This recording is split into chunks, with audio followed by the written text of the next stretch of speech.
I believe each of us can relate to Moses and all of his excuses. How did he get from bound up with anxiety to mightily conquering the Egyptians? This is what our fretful, anxious hearts say. You've got the wrong person. Please send someone else. Okay, let me give you 4 types of anxiety. This is from Joe Carter. As he writes in the Gospel Coalition, he's asking 2 questions. Is anxiety a sin? And does anxiety mean a person is doubting God? These are his 4 answers. He says there are 4 types of anxiety. Number 1 is a God-given emotional response for our benefit. Everything I'm sharing with you on these screens is in our app in the fill-in notes section, just so you know if you want that information later on to go back and look at. There's a God-given emotional response for our benefit. To understand this, type number 1 here it's helpful to start by distinguishing from related concepts of fear. Anxiety and fear are closely related because they are similar emotions working on a different time frame. Fear is an emotional response to a real or perceived immediate threat. Anxiety is an emotional response to a real or perceived future threat. Fear is physiological, and our emotional warning system alerts us to danger right now, while anxiety is a warning system of impending danger. So if confronted with an immediate threat to our life, such as encountering a wild, dangerous animal, we should be respectfully fearful enough to flee for our own safety and survival, right? So this immediate feeling of fear, of anxiety, may trigger a natural God-given emotional response for our survival. That's not sinful. But that is the feeling of fear or anxiety. A second type of anxiety is a disordered physiological response that is not sinful. A disordered physiological response that is not sinful. We normally think of this as clinical anxiety. For some people, anxiety manifests as a physiological malfunction that has become both disordered and debilitating. This has to do with the chemical reactions in the brain. Some symptoms include persistent anxious thoughts on most days of the week for multiple months. Persistent anxious thoughts. Number 2, when anxiety interferes with daily functioning. You might have clinical anxiety. Number 3, when you have anxiety-related symptoms such as trouble sleeping. My wife has a coworker on medical leave because she's dealing with clinical anxiety. These are symptoms of a medical condition such as a general anxiety disorder, panic disorder, or social anxiety. In such cases, a person should seek help from a counselor or a physician or both. This is not the type we consider sinful. There's a chemical misfiring that's not happening in the brain, or there's something going on there that needs to be addressed clinically. A third type of anxiety is a natural consequence of sin. A third type is a natural consequence of sinful behavior. A prime example is someone takes recreational drugs and develops an anxiety disorder. Similarly, someone is cheating on their spouse, they become anxious about their marriage falling apart, or anxious that they're going to be found out, and they get bound up with fear. Or someone who gambles away all their money may become anxious about how they're going to pay their bills. In these cases, this anxiety is a result of sin. What you don't want to do is, if you have all that sin that you're walking in, go get help from the doctors because they're not going to fix that. That's not necessarily going to resolve that. Or the fourth type, a sinful response to God's providential care and leading.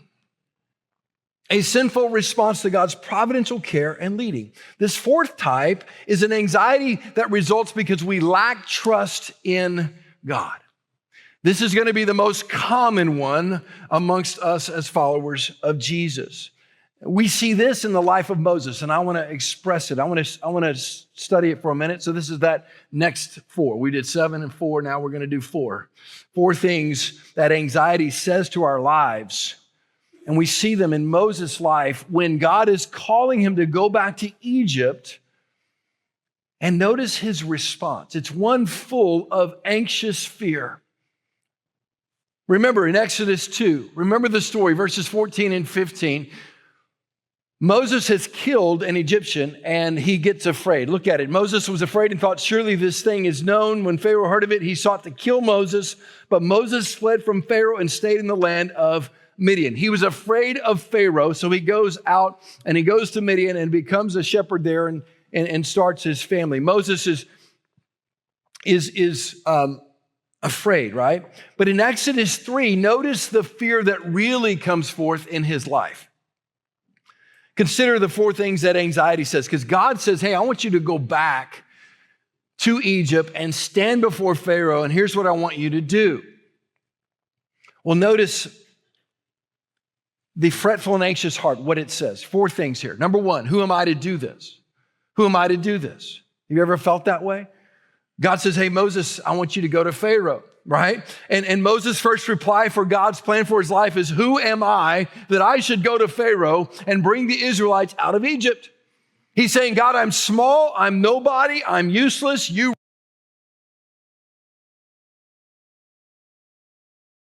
to do this. But notice what Exodus 3:12a says. He said, but I will be with you. But I will be with you. Isaiah 41:10, one of my favorite scriptures. God gave it to me in a season of real angst. It says, fear not, for I am with you. Be not dismayed, for I am your God. I will strengthen you and help you and uphold you with my righteous right hand. This ought to be enough for us. Anxiety saying, who am I? No, I'm not. You've got the wrong guy. Fear not, I'm with you. We need to start there. God starts there with Moses in helping him deal with his fear. The second thing that anxiety says and a fretful, anxious heart says is, what about the details? Y'all know what I'm saying? But like, when I get down here and turn the corner and there's a guy standing there and he's holding the gun at me and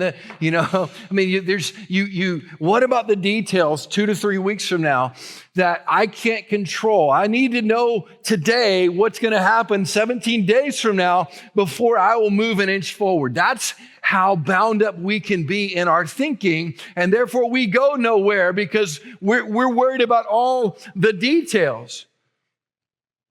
And God says to Moses, don't worry about the details. Those are mine to deal with.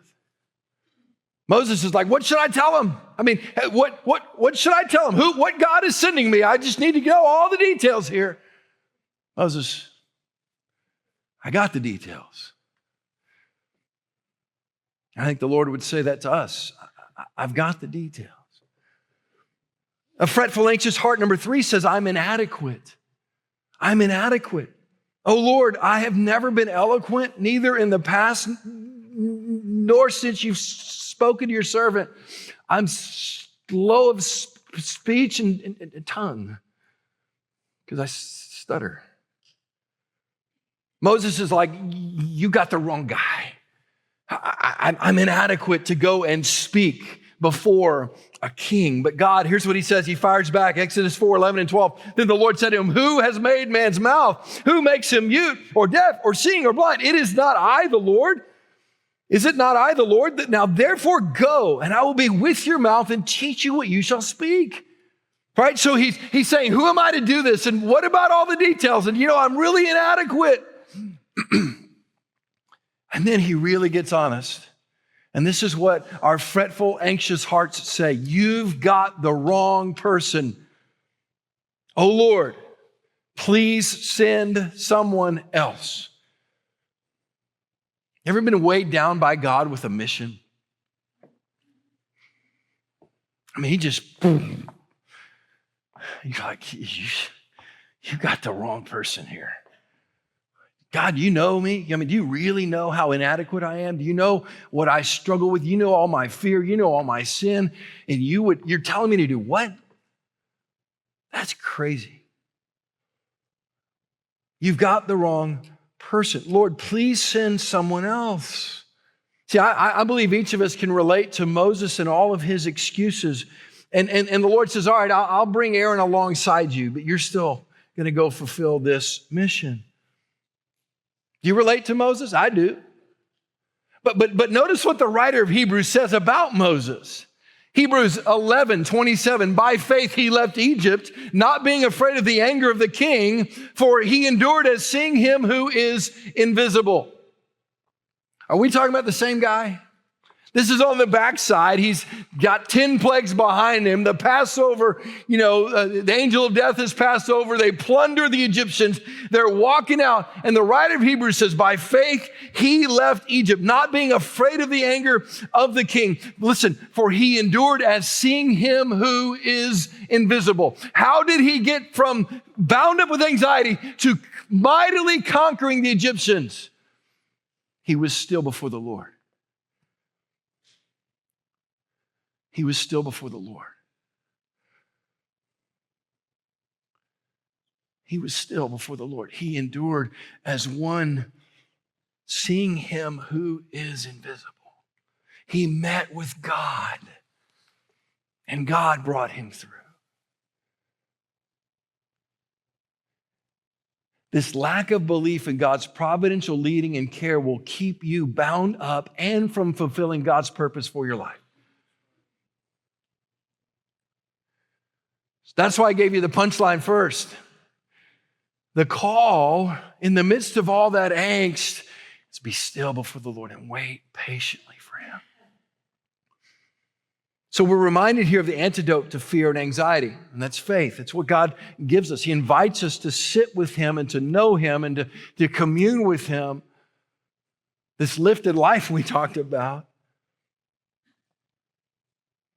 Yet it was faith in the Lord that led Moses to overcoming his fears and anxiety and being used to deliver the people of Israel.